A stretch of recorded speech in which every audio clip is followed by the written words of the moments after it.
Gold, trusted gold buyers. మీరు తాకట్టు పెట్టిన బంగారాన్ని విడిపించి ఈ రోజు ఉన్న మార్కెట్ ధరకు కొనబడను.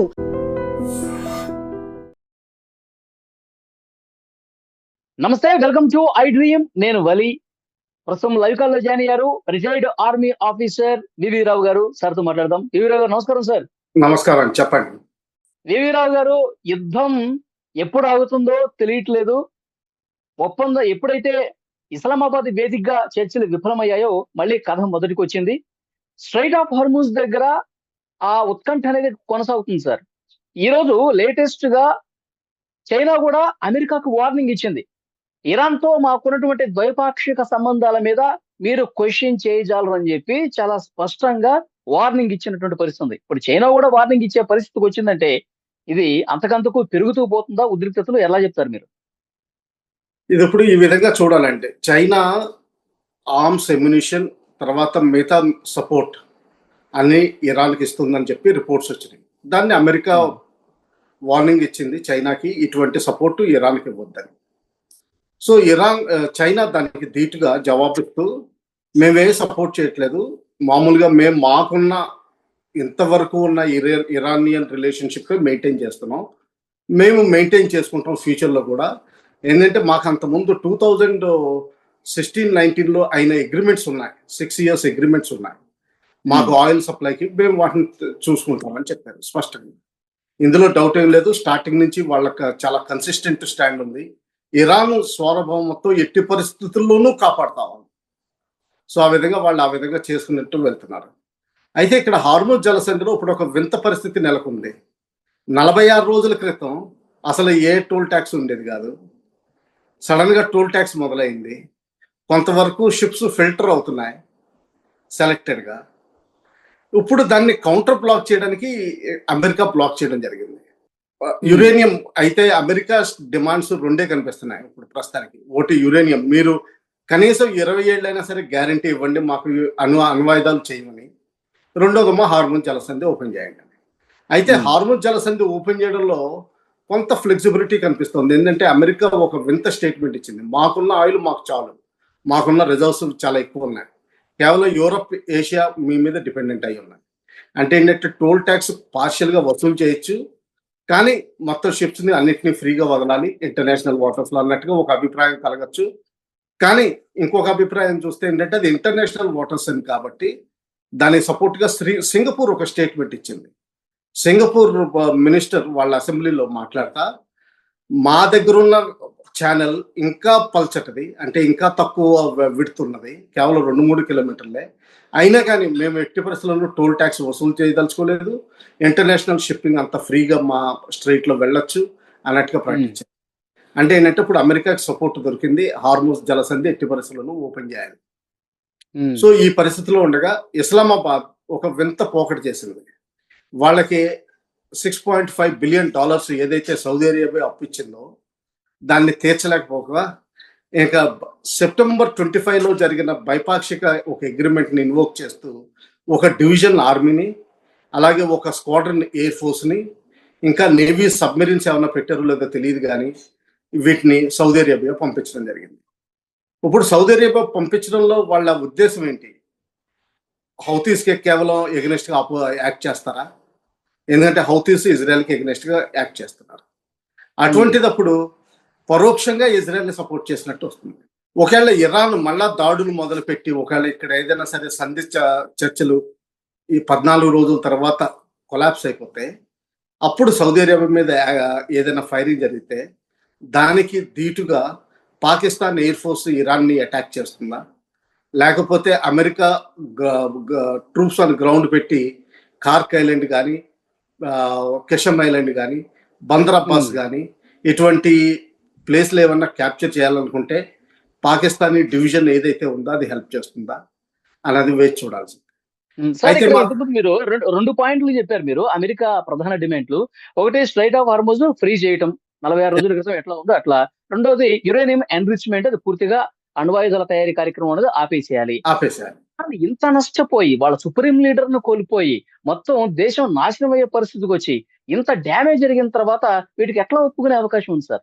హార్మూజ్ జలసంధి వాళ్ళకి ఇన్కమ్ ఇస్తుంది, దాదాపు $8 to $10 బిలియన్ యాన్యువల్ ఇన్కమ్ వస్తుంది. సో అందువల్ల ప్రస్తుతానికి వదులుకునే పరిస్థితి కనిపించట్లేదు. ఎట్టి పరిస్థితుల్లోనూ మిగతా మిడిల్ ఈస్ట్ కంట్రీస్ మీద చాలా ప్రెషర్ తీసుకురావడానికి హార్మోన్ జలసంధిని క్లోజ్ చేస్తున్నారు. ఉమ్, అయితే ఫ్యూచర్లో ఒకవేళ ఏదైనా సరే అమెరికా మేము ఫైనాన్షియల్ ఎయిడ్ ఇస్తాము మీకు అంటే అది తగ్గే అవకాశాలు కనిపిస్తుంది. అలాగే శాంక్షన్స్ లిఫ్ట్ చేస్తే, ఎందుకంటే కొన్ని మిడిల్ ఈస్ట్ కంట్రీస్లో ఉన్న ఫిక్స్డ్ డిపాజిట్స్ని దాదాపు 6 బిలియన్ వరకు రిలీజ్ చేసినట్టు కబుర్లు వచ్చాయి. అది యాక్చువల్గా ఫిజికల్గా రిలీజ్ అయిందా లేదన్నది ఇంకా కన్ఫర్మేషన్ రాలేదు. కానీ ఫ్యూచర్లో ఒకవేళ అణ్వస్త్రాలు మేము 20 సంవత్సరాలు పట్టించుకోమని చెప్తే మాత్రం అప్పుడు ఎకనామిక్ శాంక్షన్స్ అన్ని లిఫ్ట్ చేసే అవకాశాలు ఉన్నాయి. అంటే ఏంటంటే వాళ్ళకి ఇరాన్కి ఫైనాన్షియల్ సపోర్ట్ దొరుకుతుంది. అప్పుడు హార్మోన్ జలసంధి వదిలేసే అవకాశం ఉంది ఫ్రీగా. ఉమ్, అయితే మాత్రం మనం గమనించాల్సింది ఏంటంటే ఎప్పుడైతే గ్రాండ్ అయోతల్లా 1979లో ఫ్రాన్స్ నుంచి వెనక్కి వచ్చి ఇరాన్ని సామ్రాజ్యాన్ని మళ్ళా తిరిగి కంట్రోల్లోకి తీసుకున్నారో అప్పటి నుంచి వాళ్ళకి అణుబాంబు చేయాలన్న ప్రయాసం తగ్గలేదు. ఉమ్, దానికి కావాల్సిన టెక్నాలజీ సమకూర్చుకున్నారు. అలాగే చైనా కూడా వాళ్ళని యురేనియం ఎన్రిచ్మెంట్కి అన్ని విధాలా హెల్ప్ చేస్తుంది, వయా నార్త్ కొరియా కానివ్వండి, డైరెక్ట్గా కానివ్వండి. చైనా ఇప్పుడు ఇందులో ఒక గేమ్ ఆడుతుంది. ఇది ఇరాన్ని ఎగ్రీ చేయనివ్వరు. సో ఎంతవరకు నడుస్తుంది? ఎందుకంటే ఇప్పుడు కొత్తగా టాక్స్ పాకిస్తాన్లో మళ్ళా జరగచ్చు, లేకపోతే జెనీవాలో కూడా జరగచ్చు అన్నట్టుగా కొత్తగా వార్తలు వస్తున్నాయి. ఒకవేళ జెనీవాలో జరిగితే మాత్రం అక్కడ వెస్టర్న్ కంట్రీస్ ఉంటాయి కాబట్టి కొంతవరకు ఇరాన్ మీద ప్రెషర్, అమెరికా మీద కూడా కొంతవరకు దౌత్యనీతి వాడి మధ్యలో సంధి కుదిర్చే అవకాశాలు ఎక్కువ కనిపిస్తున్నాయి. పాకిస్తాన్లో జరిగితే మాత్రం పాకిస్తాన్ సౌదీ అరేబియాకి ఆర్మ్ ఫోర్సెస్ పంపించడం ద్వారా ఇరాన్ని బీలిటిల్ చేసినట్టు లెక్క. ఎట్టి పరిస్థితుల్లోనూ చర్చలు సక్సెస్ అవ్వవు. ఓకే, అంటే పాకిస్తాన్ లో జరిగితే ఫెయిల్ అవుతాయి, ముందుకు 100%, 200% మళ్ళా ఫెయిల్ అవుతాయి. ఇది కేవలం ఇప్పుడు రష్యా కూడా ముందుకు వస్తుంది కదా సార్, మధ్యవర్తిత్వం చేయడానికి రష్యా సిద్ధమే అంటుంది. ఎస్, రష్యా కూడా సిద్ధంగానే ఉంది. అయితే రష్యా రాజధాని మాస్కోలో చర్చలు జరుగుతారా అన్నది డౌట్ఫుల్. సో మిడిల్ ప్లేస్లో ఎక్కడైనా సరే జెనీవా లాంటి ప్లేస్ కానీ ఇంకోటి ఏదైనా సరే రాజధానిలో కానీ జరిగే అవకాశాలు కనిపిస్తున్నాయి. ఈ విధంగా కానీ ఇజ్రాయెల్ మాత్రం తన ఎయిమ్ మాత్రం పటిష్టంగానే చూసుకుంటుంది. ఎందుకంటే వాళ్ళకి అక్టోబర్లో ఎలక్షన్స్ ఉన్నాయి. ఒకవేళ ఇరాన్ మీద సక్సెస్ అయ్యి ఉంటే ఎలక్షన్స్ జూన్ వరకు ప్రీపోన్ చేసే అవకాశాలు కనిపించినాయి. అయితే ఇప్పుడు రెజ్యూమ్ చేంజ్ కాకపోవడం వల్ల అది వెనుకంజ వేయాల్సి వస్తుంది. అందుకని చెప్పి పబ్లిక్ ఒపీనియన్ ఎలా ఉంటే అలాగా ఈ గవర్నమెంట్ వెళ్ళే అవకాశం ఉంది.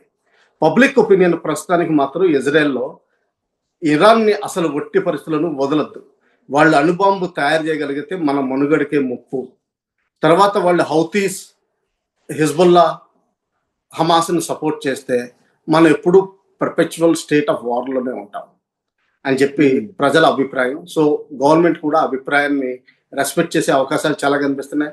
దానిపైన నెటాన్యాహు గారి మీద కరప్షన్ కేసులు కూడా చాలా ఉన్నాయి. సో అవన్నీ చూసుకుంటే ఏంటంటే ఇజ్రాయెల్ హెజ్బుల్లాని కంట్రోల్ చేయాలని చూస్తుంది. అలాగే లిటానీ రివర్ ఏదైతే ఉందో లెబనాన్లో, దానికి సౌత్ అండ్ ఈస్ట్ ఆ పోర్షన్ అంతా ఇజ్రాయెల్ కంటిన్యూ చేయాలని చూస్తుంది. కేవలం వెస్టర్న్ సైడ్ ప్లస్ మెడిటరేనియన్ సీకి బోర్డర్లో ఉన్న ఏరియాని, టర్కీకి బోర్డర్లో ఉన్న ఏరియాని వదిలేసి అక్కడ హిజ్బుల్లాని వదిలేసే అవకాశాలు కనిపిస్తున్నాయి. ఎందుకంటే అప్పుడు ఇజ్రాయెల్ ఫిజికల్ ప్రొటెక్షన్కి మాత్రం చాలా ఇంప్రూవ్మెంట్ వస్తుంది. ఇంకా హమాస్ని, హిజ్బుల్లాని అక్కడ ఆ మాత్రం కంట్రోల్ చేయగలిగితే హౌతీస్ బహుశా కంట్రోల్లోకి వస్తారని అనుకోవాలి. సో ఆ విధంగా ఇరాన్ డెవలప్మెంట్, ఎందుకంటే ఇప్పుడు ఇరాన్ ఆర్థికంగా చాలా విచ్ఛిన్నమైపోయింది. అది కోలుకోవడానికి కనీసం 5 ఏళ్ళు పడుతుంది, ఎంత ఫాస్ట్గా డెవలప్మెంట్ అయినా కానీ. సో నెక్స్ట్ 5 ఏళ్ళకి మాత్రం కొంతవరకు ఇజ్రాయెల్ సెక్యూర్ అని చెప్పుకోవచ్చు. ఈ మధ్యలో మళ్ళా ఏదైనా స్పెషల్ ఆపరేషన్ చేస్తారేమో, ఎందుకంటే లీడర్షిప్ని మళ్ళీ ఎలిమినేట్ చేయడం, ఇంకోటి ఏదో చేసే అవకాశాలు కనిపిస్తుంది. అలాగే అణుబాంబులది ఏదైనా సరే రిఫైన్మెంట్ మళ్ళా యురేనియం తయారు చేయాలని చూస్తే మాత్రం ఇజ్రాయెల్ వాటిని ఎలాగోలని పసికట్టి వెంటనే మళ్ళా దాడి చేసే అవకాశాలు ఉన్నాయి. ఒకవేళ ఇదంతా సంధి కుదిరితే. ఈ సంధి కుదరకపోతే మాత్రం ఇది ప్రస్తుతానికి ఇంకొన్ని 3-4 నెలలు ప్రొలాంగ్ అయ్యే అవకాశాలు ఉన్నాయి. అలాగే ఈ సీజ్ ఫైర్ కూడా ప్రొలాంగ్ అయ్యే అవకాశాలు కనిపిస్తున్నాయి. లేకపోతే చర్చలకి 2 పార్టీలు దిగవు.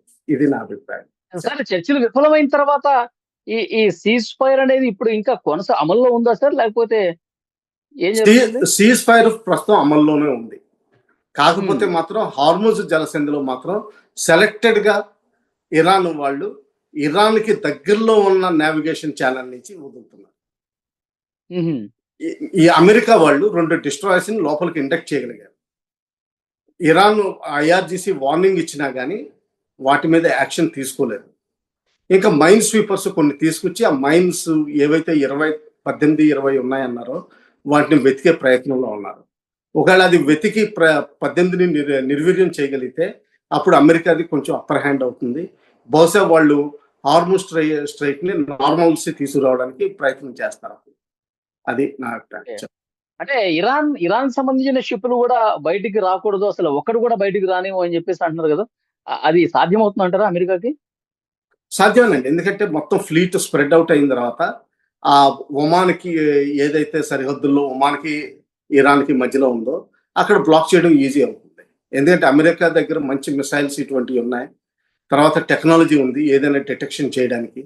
సో ఆ విధంగా అమెరికా వాళ్ళు ఎన్ఫోర్స్ చేయగలుగుతారు. అయితే ఐఆర్జిసి మాత్రం ఫైర్ చేయడానికి కొంచెం వెనకాడతారు. ఎందుకంటే ప్రస్తుతం సీజ్ ఫైర్ నడుస్తుంది. ఈ సీజ్ ఫైర్ టైంలో మాత్రం ఏమీ చేసే పరిస్థితి కనిపించట్లేదు. ఏ రోజునైతే 8వ తారీఖు నుంచి 14 రోజులు లెక్క పెడితే 23వ తారీఖు ఏదైనా చేసే అవకాశాలు కనిపిస్తుంది. సో చూద్దాం సార్ నెక్స్ట్ ఎట్లా ఉండిపోతుంది ఏంటనేది మళ్ళీ మాట్లాడదాం. శాంతి వద్దామని ఆశిద్దాం. హోప్ఫుల్లీ జెనీవాలో అక్కడ టాక్స్ సక్సెస్ఫుల్ అవ్వాలి. Thank you sir. Thank you.